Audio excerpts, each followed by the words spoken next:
Welcome to the Stories That Sparkle. I'm Hella Rader, and today for my last recorded conversation from my tour in Georgia, through Georgia, whatever, around the perimeter, outside of the perimeter of Atlanta. I sit down with one of my besties in the whole wide world, Lucy. We talk about her breast cancer diagnosis, how she walked through all the stages of that, and where she's at with it now, what helped her, what worked for her, the community that rallied around her, her sense of spirituality and what that looks like for her. I mean, we cover a lot of ground. And because Lucy is the funstigator, we also have a lot of fun. With that, I will leave you to it to sit back, enjoy, and relax. I mean, I invite you to get comfortable, sit back, and listen in. I'm tired. And I'm totally leaving that blooper in there. Yes, I am. Woohoo! I'm Hella Rader. With a good sense of humor, an open heart, and an open mind, I love to explore the very human complexities in others and in myself. That's why I created a space for women you have never heard of and could easily pass on the street to share in their own voices the intricacies of starting over in life, building community, inhabiting their bodies, and more. Welcome to our Disco Ball, the stories that sparkle. All right, Lucy, here we are in the sunroom. Hi, Hella. Hi, except we're not in my sunroom. We're in my sunroom. We're in your sunroom, and it's a delightful sunroom. It's a lovely sunroom. Yes. It's my favorite room in the whole house. Yes, it feels similar, but very different It does. from my sunroom. Yes, You have a view of a lake. I do. It's gorgeous. Thank you. I love it too. We went to see a Queen tribute band last night. We are the champions, you know. Yes, we are. We were rock. Of the world. The guy behind us said, "Wow, you guys are really rocking Yeah, out." you ladies are really rocking. I'm like, yeah, we're getting our money's worth. That's right. I'm like, well, yeah, that's why we're here. We're here to rock. The more we rock, the cheaper the tickets are. That's right. And when we got a glass of wine, they did card me. There was that. Yes, yes, yes. And the bartenders looked at you and said, "Wow, you look great." Yeah, thank you for sharing that part too. That was delightful. I was very pleased about that. She was like, "I'm sorry, I have to card you." I'm like, "No, really. The pleasure is all mine." Thank you. I mean, we've had lots of laughs. It's been a lovely time. Lots of fun, yes. So thank you. Thank you. You're the closer of this trip. The closer. Yes, this is my 10th day. On the Georgia tour. On the Georgia tour. I've driven close to 700 miles, maybe even more than that, actually. It might be closer to 800. It's a lot. Yeah, in 10 days. Just driving around the Atlanta area is a lot. Yes, exactly. Lots of 1-hour trips in multiple different directions just around Atlanta. Yeah. And I'm still in the Atlanta area. Right. We're very spread out here. Yes. So it's been a bit of a little spiritual tour of some sort. Started with one bestie, closing out with another bestie. We're bookend besties. Bookend besties. Yes, that's right. So the reason I mean, we could talk about 50 bajillion things. All kinds of things. And one of the stories that I wanted to talk to you about, that you have said you were willing to talk about, your journey with breast cancer. Yes. So it started one day. I just felt this lump. It's like a little small lump, about the size like an English pea, and it was right at like skin level. Like I could see it, I could feel it, and I thought, what the heck is this? There's no history of breast cancer in my family, no history of any kind of cancer in my family. So I had this false sense of security that that's not going to happen to me, right? Because I don't have the genetic, predisposition for any of that. But I was still scared, because there's all of a sudden this lump on my breast that wasn't there before. So I went to my gynecologist, who sent me for like a super deluxe, mammogram and an ultrasound. So the radiologist read the report right then when I was, in the in the office there, and the technician came back with the report, and she said, "Good news." The radiologist says it's just skin thickening, and on the report, the radiologist had written, "Skin thickening, follow up in a year." So my reaction was, "Oh, phew, this is nothing. I'm good to go." But I had this little nudge, like this still small voice that said, "You need to show this, you need to keep pursuing this." So then I went to see my primary care person, and I showed it to her. And she read the mammogram report, and she said, "Let's just watch it. Nothing really looks suspicious. Let's just watch it." So again, I thought, okay, phew, this is nothing. And still, I kept getting the nudge. "You need to have this checked out." Just that still small voice. And when I was telling my uncle about it, he said, "Yep." He said, "You need to always listen to that, because that voice comes straight from the heart of God." Oh, wow. Straight from the heart of God. So I thought, okay, if this is a skin thickening situation, then I need to go see my dermatologist about this. So I went to see actually the PA at my dermatologist's office, who I will be eternally grateful for. And she looked at it and said, "It really doesn't look suspicious, but let's just do a biopsy anyway." So she did the biopsy, and it came back cancerous. Whoa. Breast cancer. Wow. Did they what stage was it? What stage was it? It was stage 1A, means that it was like caught super, super early. Got it. Like the earliest of the earlies, right? And it was very contained. So then I started with all these different tests, right? All these different scans, all these different tests, all these different, more biopsies and more this and more that.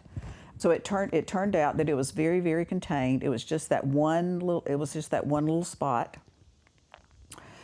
So then I had the choice of I could either do a lumpectomy with radiation or a mastectomy. Well, let me back up just a second Okay. here before we get into that.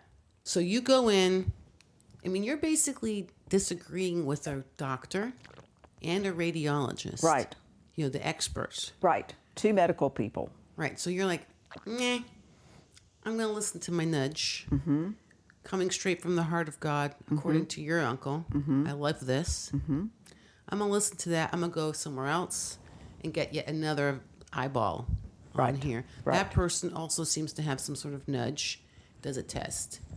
But then, where are you? What's happening when you get this phone? What is that phone call? What is it like being on the other end of that phone call? Okay, so it was terrifying. But, the timing was just very interesting because, full disclosure, I am in a 12-step program, recovery 12-step program, and I just, quote, happened, which I don't think was an accident. I think it was by design, that I was in the car with my sponsor and one of my very best friends, who, by the way, also has a medical background. We had been to a doctor's appointment for my sponsor because she had cancer. We were in my car. We had just gone through the drive-thru at the drugstore, picked up her new prescriptions when the phone call from a dermatologist came in with the news. So she was talking to the whole car. And oh, right. So it's in your car, so it's on the speakerphone. It's on the speaker. Or whatever the... Right. Yeah, it's blasting through the speakers whole in the car. Right. Yes. Hands-free mode. Exactly. So everybody in the car was hearing the news all at the same time. Wow. Which was an incredible gift. Wow. An incredible gift. So you're driving, you're in the driver's seat, you're parked. Yes. You're in the driver's seat, sponsor in the one seat, and friend in the bestie in the back seat. So you're surrounded. I am surrounded. I'm surrounded by love. Wow. I'm totally surrounded by love. So my sponsor didn't say a word while the dermatologist was talking. She just reached over and just held my hand. The phone call ended. Well, let me back up a minute.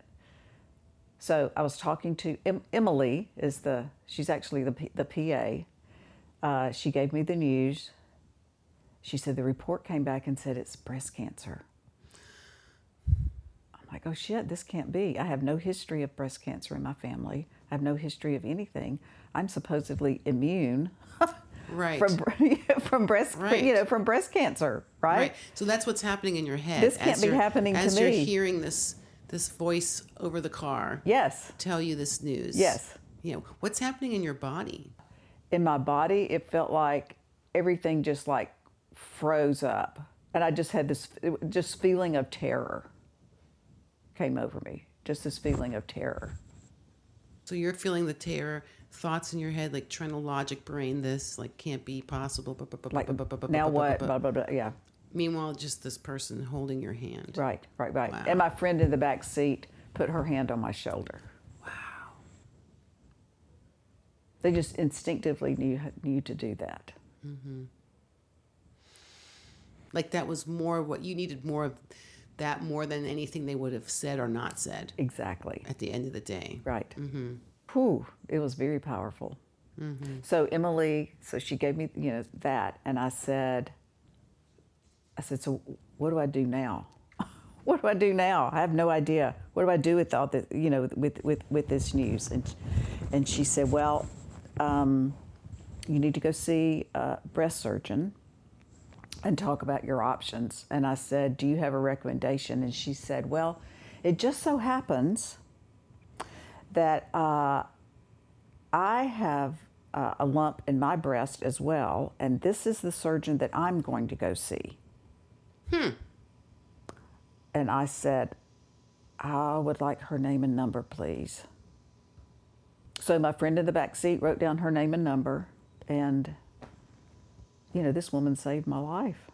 Wow, this PA. This PA. Mm-hmm. Mm-hmm. Mm-hmm. Wow. Mm-hmm.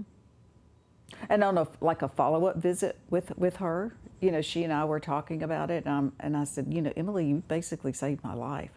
And she said, every morning when I'm driving into work, she said, I say a prayer, and I say, God, help me to find all these help me to find the cancers. Wow. Help me to see it. Help me to find it. Guide me. I was totally taken care of this whole journey. As terrified as I was totally. When I started on my recovery journey, I was told that I never had to do anything alone ever again. And of course, I didn't fully realize or understand what that meant until this journey with breast cancer. Because as terrified as I was, I knew that I wasn't alone in it. That I had women who were holding my hand and carrying me through it. Did that help you access your own spiritual journey, path, whatever? This not being alone, not doing it alone ever? Oh, yeah. Like even before all this? Like was that? Yeah, like I had,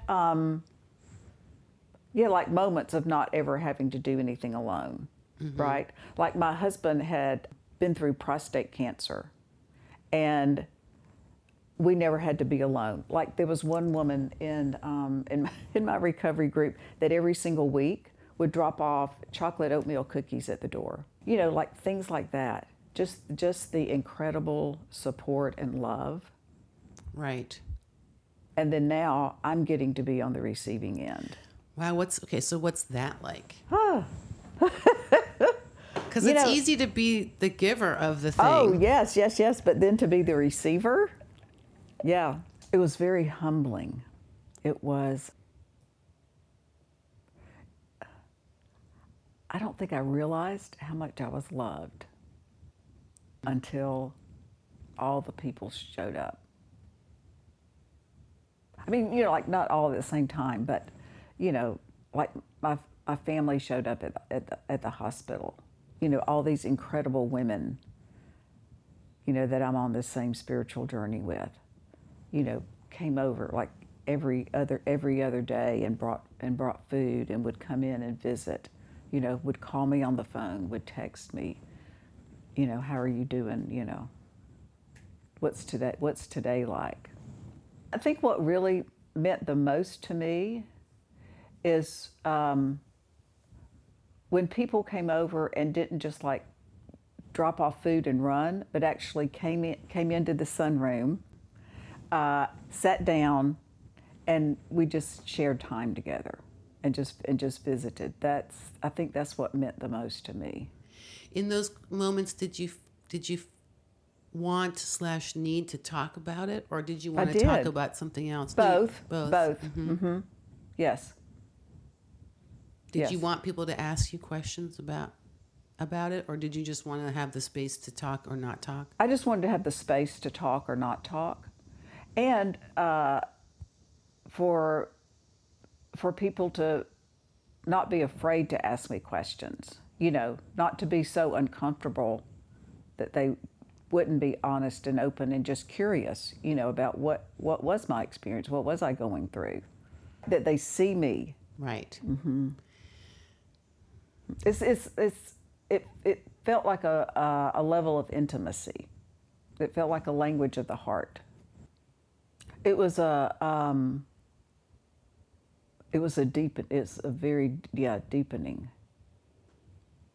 deepening sense of my connection to my higher power, my connection to other people. Overall, just a general deepening of my spiritual journey, it felt like. Like this felt like a major milestone, maybe not the right word, but major event. Like this is huge. I mean, not only just in my physical body, but just in my spiritual journey. I'm really curious now. I'm like, wait, you went on the Camino before this happened, right? Right. Mm-hmm. Mm-hmm. You walked the Camino. Right. A section of the Camino. 3 years ago. Okay. Well, a little background. The Camino is this, and there's several different paths, but basically they all wind up in Santiago, in Spain, at this cathedral. And there's many different paths to get there, but it was like this, it started, I think, like in the Middle Ages, a pilgrimage path. So several years ago, when my husband and I first heard about the Camino, so we love to hike and walk, right? So we'd heard about this Camino thing in Spain, and we were very curious about it. So we went to a lecture about a guy who had done it like several different times. And so when we went to this lecture, the guy, what I heard him say was, it's the Camino your way. So like some people like will do the whole like 500 kilometers. Some people like us will do like the last 100 kilometers. He said you can do it however you want to. Some people backpack the whole time, like carry everything on their back, and they stay like at hostels, like communal, kind of living. He said, but you get to do it your way. It's your journey, basically. And so my husband and I found a way that works, that worked for us, and like your own spiritual path. That's what I love so much about recovery is you get to choose your own higher power. Nobody's going to tell you, right, what God is like or what spirituality is. You get to discover that for your own. It's your path. It's your spiritual journey. Right. It's your Camino. You get to do it, your way, whether you want to, backpack the whole time, whether you want to hire a luggage service to carry your stuff, from one place to another. You can stay in a hostel, you can stay in a nice hotel. Neither way is good or bad. Right, like choose your own adventure. Choose your own adventure. Mm-hmm. And it's all good because it's yours. Right. Well, that's what made, so as you're talking about the experience of receiving mm-hmm. love and care and people showing up for you, when often you're the one showing up for others and dropping off things, mm-hmm. and cookies or whatever it is and visiting. So I was just thinking of it like this is another part of your Camino. Right. Was this diagnosis and then what comes after, and choosing how you're going to Camino. What's your way of the Camino on this one too? Right. On this situation. That's right. Yeah, because there were choices to be made. Right.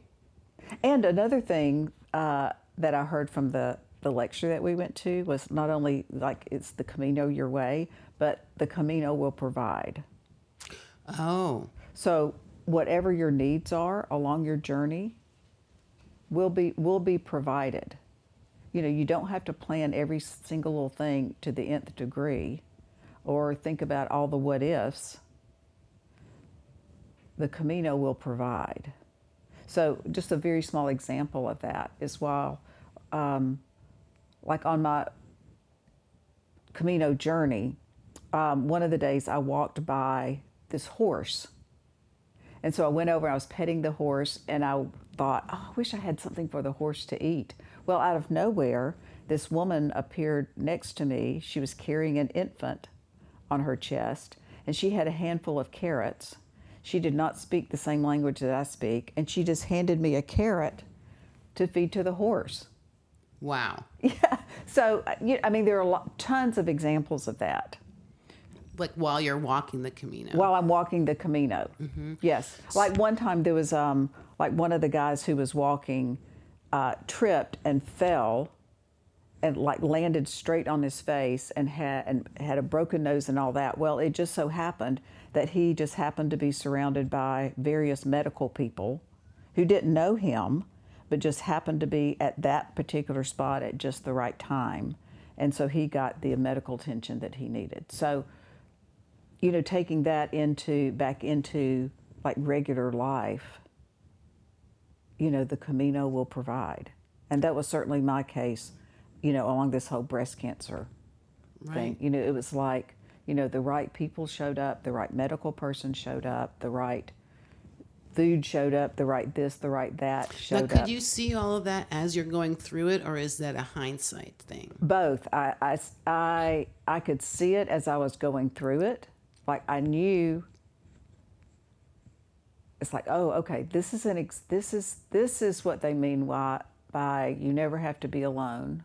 This is what they mean by showing up for each other. This is what they mean by I'm loved. Like I really started to believe that I was really loved. I mean, look at all this love, you know, that I'm receiving. Not just stuff, but the love behind the, you know, the stuff, like the flowers or the meals or the, you know, cute little tchotchkes, you know, whatever. It was all just love, just different expressions of love. Wow. So like before that, you were not so convinced yet that you are truly loved, even if people said it. You know, I don't know that I really felt it. Ah. I don't know that I really felt it to the degree that I felt it on this breast cancer journey. Right. It was like I suspected it before, but it became solidly true. Like there was no doubt about it, that I was loved and cared for. I can relate to the, yeah, you say you love me, and intellectually I believe you, but I'm not sure I actually believe that to be true. Because deep down, I don't think I'm really worthy of love. Right. Like that can't possibly be so. Right. I haven't worked hard enough for it or haven't earned it. So now you're having this experience with this very scary thing, and simultaneously it's bringing in this awareness of like, oh, I really am that kind of loved. Yeah. And I'm able to take it in. So it had a gift in it. Yeah, a huge gift. Yeah, a huge gift. A very difficult, huge, wonderful gift. Right. Yeah, because I'm going to say it wasn't all like bunnies and roses and happy dances. Oh, hell no. And loves received. Yeah, no, it was hard. Yeah. It was hard and it was scary and it was terrifying and it was a gift in it. Because they basically are like, okay, this is what the treatment plan is. We're going to do a mastectomy. Well, I had the choice of either doing a lumpectomy or a mastectomy. Okay. So, can you explain the difference for me? Sure. So a lumpectomy is they go into the breast and just take out the tumor or where the cancer is. They just take that part out. And then you go to radiation for X number of weeks. And they radiate that area around where the lump was to kill any remaining like cancer cells. So that's a lumpectomy. And then a mastectomy is where they take out all the breast tissue. Ah, okay, yeah. So my first thought was, and obviously a mastectomy is a bigger surgical procedure, right, than the lumpectomy. And my first thought was, I want to do the least invasive thing possible. And so my breast surgeon suggested that I go talk to a plastic surgeon because I asked about reconstruction options.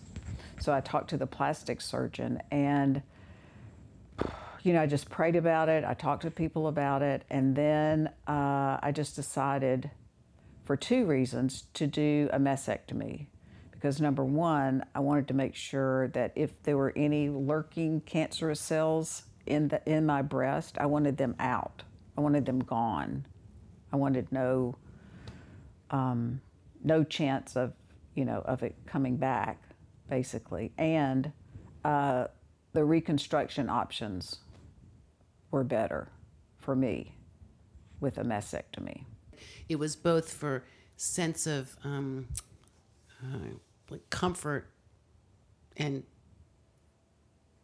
completeness. Like I've taken care of this to the maximum possible level to help ensure minimize the chances of any future reoccurrence. Right. To the best of my ability. Right, to the best of my ability. That I'm aware of with today. What's currently available. Yes. Right. Yes. Plus, the options for reconstruction sounds to me like are better going that route. For me. For you. For me. Right. So this all, again, Camino your way. Exactly. So it's like at every step along the way, there's what is best for me. For me. Right. Not someone else. Exactly. Not what would they do. Get some information, and also at the end of the day, but what feels right for me. What feels right for me and my body and my peace of mind. Mm-hmm. Right. Like what can I live with? Exactly. Live with well. Mm-hmm. So you decide, okay, mastectomy, full reconstruction. Can you tell me about how you, like any anger? Oh yeah, I was really pissed off. I just want to make sure we get that in there. Yeah, I was really pissed off. Right. Yeah, because this wasn't supposed to happen to me. Right. Right? Right. You're doing all the right things. I'm doing all the right things. I eat healthy. I exercise. I do all the things. Like I've said before, there's no history at all, and I've got a big life to live. Right, I got shit to do. I've got fun things ahead. I don't have time for this. Oh, right. I don't have time for this. I don't have time for this. This is very inconvenient. I have trips planned. Mm-hmm. I have adventures to be had. I don't have time. Right. I don't have time for this shit. Well, because you worked your whole life. You were working as a guidance counselor in a elementary school, right? Or a counselor.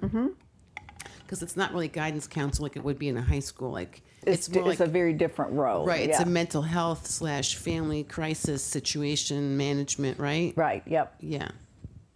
So you've been doing that like your whole career. Right. Caring for others, kids, looking out for kids, right? So just real quick, making sure they're hooked up with resources if they don't have them, right? Right, yep. That they're in safe environments, provided you know about it. Yep. And now you're like, I'm retired. Yep, living my best life, living a full life, going here, there, and yon, doing all the things, and right. whammo. And now, boom. Whammo. It felt like a bomb had gone off. Oh. Like a bomb had gone off. That's what it felt like. Did you find it, was it easy or was it hard or something else to access how pissed off you were? Oh, that was very easy. Good. I'm all for it. I was pissed off right away. Right. Oh, so the first thought was, I'm fucking pissed. Yeah. After you unfreeze in the car. Right. Like, After I kind of get over the shock Yes. of what's going on. Yeah. You're just like, I'm straight up pissed off. Yeah, I'm pissed off. Like, fuck this. Mm-hmm. Yeah, I was pissed. Yeah, pissed. I was very pissed off. And terrified. I was terrified and pissed off. And probably, I don't know that I've ever really thought this through, but probably when I couldn't stand being terrified, I went into being pissed off. Oh, when you couldn't stand being terrified Anymore, yeah. Like it was too overwhelming It was too to overwhelming, be that so kind I of became scared. yes. So I became pissed off. Like, so to protect yourself or care for yourself, whatever, because it was too painful. Yeah. Or something. Being scared was more painful than being pissed off. Got it. So you're like, fuck this, I'm going with pissed off. Right. I'm hanging on to that emotion. So what did that look like? Well, I remember back to my sponsor, at some point, she told me, she said, Lucy, now you are going to be uniquely qualified to help the next woman who gets this diagnosis. And my immediate response was, fuck that. I don't want to be uniquely qualified to help the next woman. I'll help the next woman with all kinds of other shit. Right. But I don't want to have to go through this journey so that I can help the next woman. Right. Fuck that noise. Fuck that. Fair. I want no part of that. Right. This is not a club. I did not sign up for that club. Mm-hmm. Mm-hmm. Yeah. I did not send in my membership forms. Yeah. No. For that. Mm-mm. Mm-hmm. Nope. Mm-hmm. Nope. Mm-mm. So like, wow. So what do you do with that? So I just talked about it. You talked about your anger. Yeah. Like you didn't try and pretend like you weren't angry. No, because I have a safe enough community now that I could just be honest about it. I could be honest about how I felt, about being pissed off, about being terrified. You know, I could talk to God about that. Oh, okay. Yeah, I Back could just to the God thread. Yeah, I could talk to God about that. And thank goodness, you know, I've been on this recovery journey long enough that I have that kind of relationship with my higher power that I could just be pissed off about it. Right. And I didn't feel like that I was going to be struck by lightning or damned to hell or, you know, or any of that kind of stuff. I could just be where I was, and that was okay. Were you also pissed off with your higher power? Do you know, I wasn't. Surprisingly, I wasn't. Because I've been pissed off at my higher power about various other things. Mm-hmm. But yeah, it's very interesting. I did not ever feel like God was doing this to me. That never even occurred to me. I was pissed off at the situation, but I wasn't blaming God for it. And also, even if you had been, that's also fair. Oh, absolutely. Oh, absolutely. Right. And like I said, other times in my life, sure, you know, there were times when I was really pissed off at God. Right. About that, because I have a big enough higher power who can handle that, who can take that. But interestingly enough, I wasn't pissed off at God about this particular thing. But it sounds like you were aware enough that you were pissed off, and that you had places to take the I'm pissed off, right, and let it loose, essentially in a safe container. Yes. To give it voice, it wasn't like being pushed down. Right. So let me back up just a minute. So my sponsor, who I loved and adored, who had been on this cancer journey herself, passed away on a Saturday afternoon. And then first thing Monday morning, less than 48 hours later, I was walking into the hospital to have a mastectomy. And I was terrified. My husband was walking with me. He was holding my hand, and the whole way to the hospital, I had the thought of, you know what? I'm not fucking doing this. I'm not walking in there and have them cut off my breast. I'm just going to tell Bob to turn the car around, and we'll just go back home and just pretend like none of this is happening. So as soon as we got to the doors of the hospital, the automatic doors opened, and she was physically there with me. I could not visually see her, but physically I felt her presence. I heard her voice, and she stayed with me the whole time that I was there. And as soon as I realized that she was there with me, the terror just left. I was still not happy to be there, but I had a peace about it. Yeah. Like you gave yourself permission to be like, fuck this shit. I'm not doing this. I'm not doing this. And yet I'm doing but it. I'm still I'm doing here, it, but I'm not doing it. Yeah. Yes. Yes. Yes. I mean, I'm physically putting one foot in front of the other, but yeah. But in my head, I'm not doing this. And then she basically, your sponsor, welcomes you in the door. And said, baby, it'll be okay. Wow. Baby, you're going to be okay. I'm just blown away by the series of 3 conversations on this particular road trip that are all a version of this. Oh, really? Yeah, very differently, but some version of this.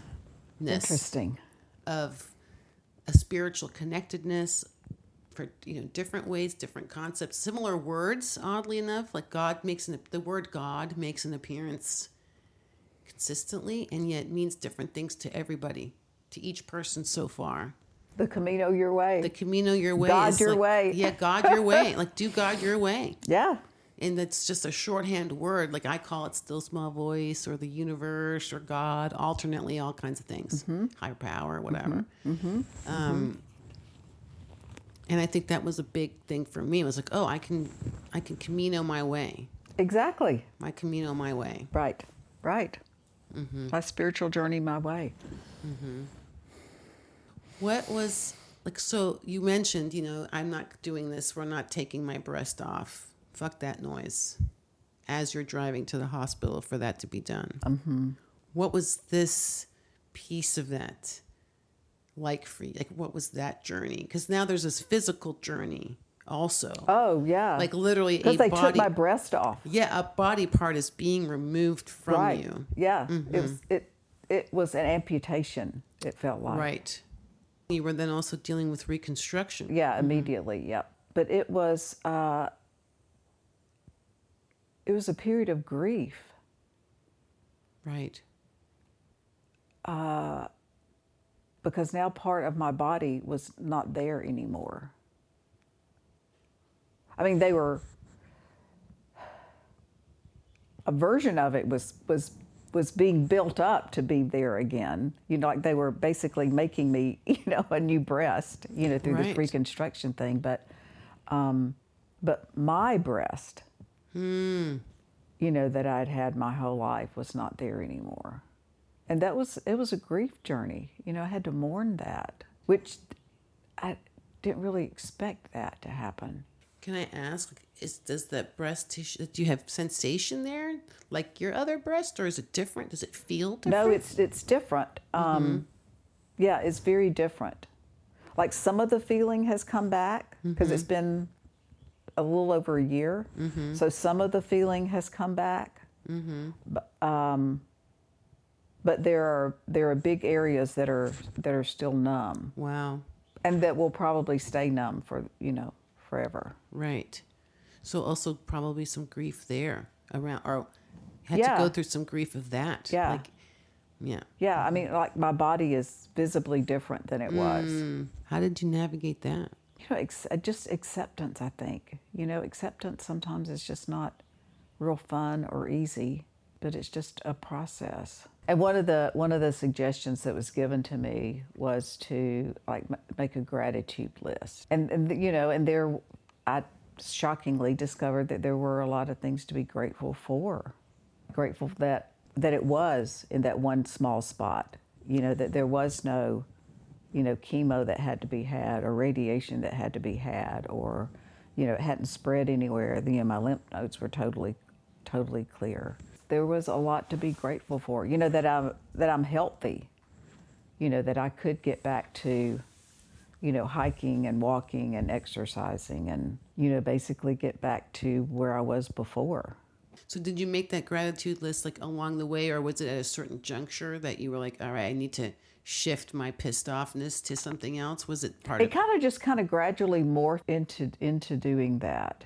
You know, and I remember feeling the same way when I got divorced, is that I would never have chosen, you know, to be divorced, however many years ago that was. But as a result, I wouldn't have what I have today had that not happened. You know, as painful Right. as that was, it was a very difficult and painful gift. And I'm hearing in all of what you've shared, this, we don't wake up there though. Like, No, it's that's a not, journey. yeah, that's not where I don't wake up going, oh, I'm so grateful for this Yeah, happening. yay, This, I have this, breast cancer. yeah, yay, this is fun. It'll be great because I will learn something. Like, fuck that noise is Yeah. what I heard. Yeah, Like, exactly. first I got to be really pissed off. Not only do I get to be pissed off, I mean, not only am I pissed off, I get to be pissed off. Exactly. And then I get to share with others how pissed off I am. That's right. Yes. And trust that they can hold me in the pissed off. Right. Right. The ones who can hold me will hold me in being pissed off. Because it's not everybody's job to hold me pissed off. Correct. But also fair. Like, not everybody needs to be the one. I don't need to go to 50 people holding me pissed off. Exactly. And having the people who can hold me when I'm pissed off. Right. About whatever it is. Right. My tribe. Yes. Like, I need at least those people to hold me and trust them to hold me. Right. Trust them to hold me. That's right. So yeah, this community piece of whatever sort it may be, its origins, its shape or form, another recurring theme. Having a community is Yeah. just, vital for me.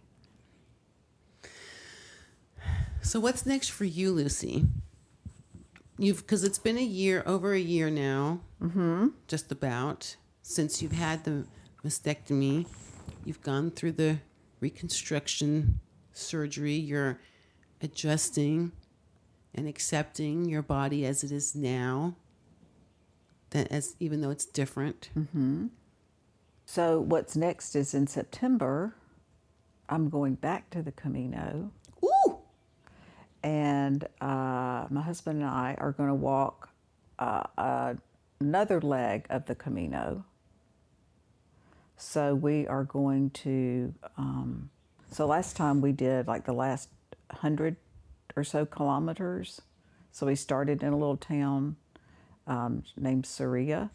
So this time we're going to start in a town called Leon, and we're going to end in Soria.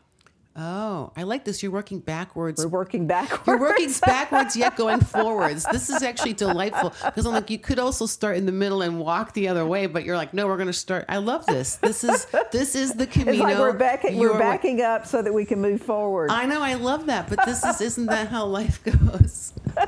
Let me back it up. Yeah, the Camino your way, right? No, I know this is like It can look however you want it to. Yeah. There are so many layers to this. I could do hours of just Camino analogies. Right, exactly. Camino/life. So what are you open to as part of your inner journey in going back to the Camino, backwards to go forwards or something? I want to be open to what it's there to teach me. Like what other lessons can I learn along the way? Like what can I see? What can I experience? Who can I meet? You know, like you meet very interesting people along the way. And just like looking for opportunities for God to show up and provide. Like, where am I going to get my next carrot to feed the horse kind of moment? And just being open to the adventure of it. You know, back to the conversation where the uniquely qualified, you know, conversation. And I'm like, you know, fuck that. I don't want to be uniquely qualified. Oh, right. The conversation with your sponsor. Yes. So interestingly enough, just in the past month, there have been two women in my big world not in my tribe, but in the bigger world, who have been diagnosed with breast cancer. And interestingly enough, I have been uniquely qualified. Right. They knew to call you. To reach out and, yes, offer my experience, strength, and hope around that. So that feels very good. That feels like, maybe maybe there was a purpose to this. So here's my takeaways. Okay. Do whatever journey you're on, whatever your journey through this life Your is. life Do journey. it your way. Mm-hmm. Yep. Know that whatever you go through, you now uniquely qualified, even when you're pissed off about it, to help some other person. And hopefully there is another person who's also uniquely qualified who was there with you to help you. Mm-hmm. There's another human being who's been there. Mm-hmm. And now you can be that person for someone else. Mm-hmm. And trust the nudge. That's huge. That's probably the most important lesson that I learned, is to trust the nudge and take action on the nudge. Right. Like pay attention, and then just do it, and don't worry about if you're upsetting someone or they get their feelings hurt. Right. Or even whatever. if it's somebody, quote, in authority, like a medical person or or whoever. Always trust the nudge and don't be afraid to take action on it. Mm-hmm. Well, I'm so glad that we did this today in the sunroom in our PJs. Drinking delicious coffee. Yes. I don't want to go home. Like, I'm going home today. Don't, just move in. We have the extra bedroom. Everywhere I've been, I'm like, this is my room. I'm like, I'm going to go to my room. And they're like, okay. I'm like, I'm just going to keep calling it my room. My room. And Ella's room. And then it is my room. Absolutely. Claim it. Claim it. I will drive home with confidence that the carrots will show up and that I'll be safe on the road, and that I know that if I have a gut feeling about something, I'm going to pay attention. Exactly. Mm-hmm. Exactly. Mm-hmm. Yep. Yeah. Wow. The Camino, whatever the Camino is, whether it's I-85 or right. whatever. That's right. We'll provide. That's right. Oh, I love that. Yeah. Well, thank you, Lucy. You're seriously one of the funnest people I know. Aw. You're like the lady who's like, we're going to this concert, we're going to that show, we're going to do this, we're going to do that. You're always you're the funstigator. I call you the funstigator. Yeah, you're the one who's like, all right, so when are we putting in the calendar? Like, you're like, it's not good enough for you to just say, yeah, we're going to do the thing. You're like, when are we doing the thing? Not only that, but we're putting it in the calendar to do the thing. That's right. Because if you don't put it in the calendar to do the thing, it's likely not to happen. Not likely to happen. That's right. That's right. Because that's one of the rules, is you have to have fun. That's right. Well, thank you again for chatting with me about all the things and sharing your Camino with breast cancer and just in general. Well, Hella, thank you for the work that you're doing. Aww. That I got to share my story and have my voice, and that you're doing this for lots and lots of women who not only need to tell their story, but to listen to each other's stories. Because that's how we heal and how we grow. It's a heart journey. It is. Yes. For me, it's a heart journey, hearts to hearts. Yeah. It's my Camino, my way. Exactly. It feels like, yeah. Mm-hmm. To borrow that. Yeah. Thank you again. I love you. I love you, Hella. Thank you. All right. Okay, bye. Toodles. Thank you for listening to The Stories That Sparkle. I'm Hella Rader, and this is the space I created for women to share in their own voices the intricacies of their stories. A big shout out, thank you, and hug, and all the things to Lucy for sharing so wonderfully and beautifully and honestly about her breast cancer journey and where she's at with it today. And I just love her so much. She is really, truly the funstigator, I'm telling you. And on that note, I'm going to Camino my way across the whole United States. So please come join me. Follow me on Instagram at Hellerator. Subscribe to my Substack, hellerator.substack.com, and help me get the word out by sharing this podcast with just 2 people. Just 2. Spread the word. Encourage people to download, follow, subscribe, download, listen, whatever, all the things. All the links you need for any of that are in the show notes, so check it out.